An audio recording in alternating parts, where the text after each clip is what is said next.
So it is necessary to reconsider the test, that we are not adding anything to it and we are not taking anything from it. If we want to really follow the book, if we really want to find out, discover God, then we must open ourselves, not to anything, but to the commitment of searching for answers. Not to the idea of that opening yourself to embrace something you haven't found. Most of the time, we are embracing something we have not found. Before even we found it, we've already embraced it, and we have to find a way to get rid of that before we can move on to something else. And that is a struggle. To make some place your home, it's not easy to sort of, make it, not to make it, to end up doing everything to make it not to become your home.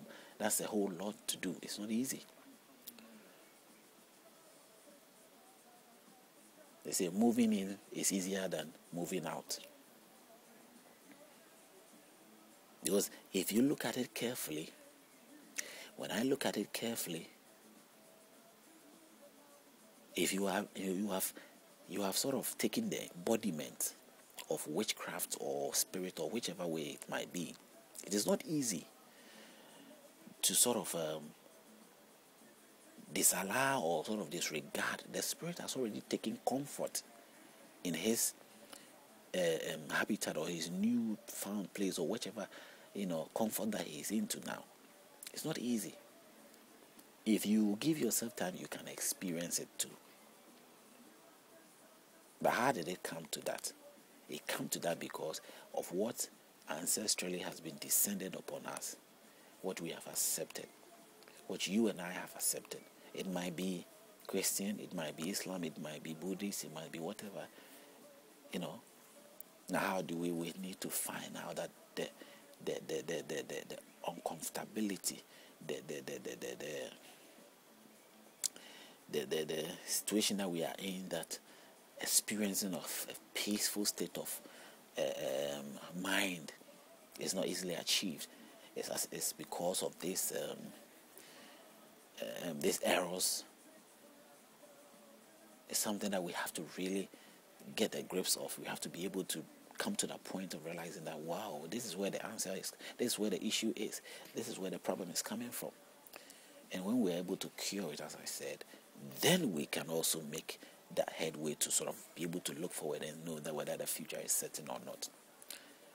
And not just certain for us, but certain for entirely your whole life, everybody else's.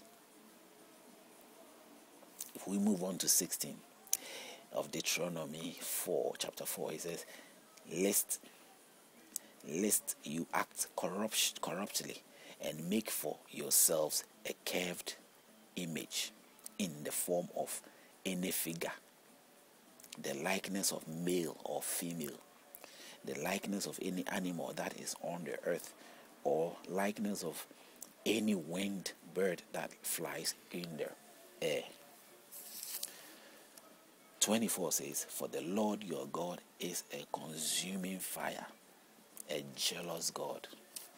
You see? Yes. Jealousy makes him do that. He's a jealous God and consuming fire. If you sort of embrace any other God. So right now, the whole Christian foundation that lifts the image of Jesus, they provoke God. Some people believe that you are provoking God for a good result, like God will sort of do something. Because if you provoke God, he does something. So they're using Jesus to provoke God. I mean, it's an idea. Just like I said, you can say, let God be God. You can put that challenge there, and maybe God will be God as a result of that. But he is a jealous God. If that is the situation, then tell me, you lifting an image of doing the things that he does not want you to do. Whether it's been adultery, whether it's been worshipping idols, whether it's been whatever it is, or anything outside of what he strictly make you not to do. What are you doing? You're trying to provoke him. You're provoking God so that you will sort of put him in a situation and you do something. Maybe that is the approach of Christianity, because I see a lot of doing the opposite of what he's been told not to do. And actually what he's being told to do is not being done or cannot be done. So Christianity are people who consider themselves like sinners, or people who, cannot follow through with the law, so they have to live under the shadow or the umbrella of Jesus Christ in order to do everything they want to do, because they have Jesus Christ who's protecting them from what? From their disobedience, or from our disobedience. I'm supposed to think that Jesus Christ is there protecting me from my disobedience. Why would he protect me from my disobedience? Why would he do that? If he does that, is he in the will of God? Does he belong does he belong to God? If he is doing that, no matter how God loves him, Jesus Christ himself, he will start hating him if he keep on protecting people who are disobeying him.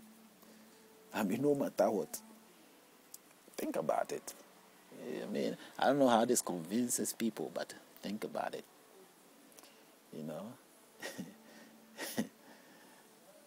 Because purely by lifting his image and worshiping him all the time and making all the noise we do, it has developed whatever we have developed, because we are in the high state of disobedience as long as the Bible or the Jehovah we present is concerned in all that we do. And so you examine yourself and you can see yourself, you claiming to be Christian, or you claiming that maybe you are not even claiming Christianity, but you are somebody who has got that background, or you ended up there, but you never followed through, or you sort of backslide or find your way doing something else, and you end up saying, no, I'm no more a Christian, and that's it. You can't just say you are no more and that's it. You see, the day you got baptized, whatever you got baptized into, whatever you were ushered into, there is something that has developed in you. Whether the information, as we know, in the Bible it is revealed that the spirit the words that we speak, Jesus says the word that he spoke is spirit. I don't know why he said that, but what I have learned practically, what I want to sort of relate to, is not just by that statement, but outside of that statement, because I'm looking at it from a different point of view.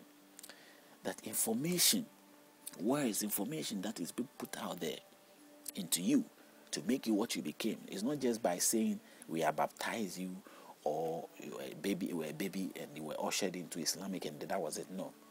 Whatever words that was used, whether those people who do it, how committed they were in doing what they were doing, that act of ritual performance developed something in you. It was a birth of something in you. That thing is in you, no matter what you think, whether you are no more a Christian, or you are no more a Muslim, or you are no more a believer of whatever denomination you belong to. The fundamental issue is that you have been caught into that web, and you have to deliver yourself. That is why people also use that means of deliverance to sort of get people into that cornered state where they will, let them think that they are delivering them. Nobody can deliver you. You have to deliver yourself. It is self-work. You deliver yourself by really realizing, coming to realize, discovering, searching to realize that what it is that you belong to, is it meant for you to belong to it, or you are somehow being trapped into it, and so you have to find a way to get yourself out, rather than you thinking that, oh, it's okay, it won't do anything. At the last moment in your bed, the deathbed, where you can't do anything, you have no strength or mind to even think. You think that's where you deliver.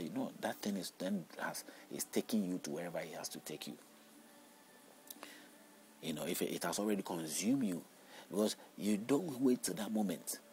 The time you have strength and your mind is really active to sort of do something, is where you do something to really correct the error that was done by you when you were vulnerable state, or when you were not vulnerable state. Because there's stages. Sometimes when one is a baby, he's ushered into something, and sometimes you may be old enough, you get ushered into something.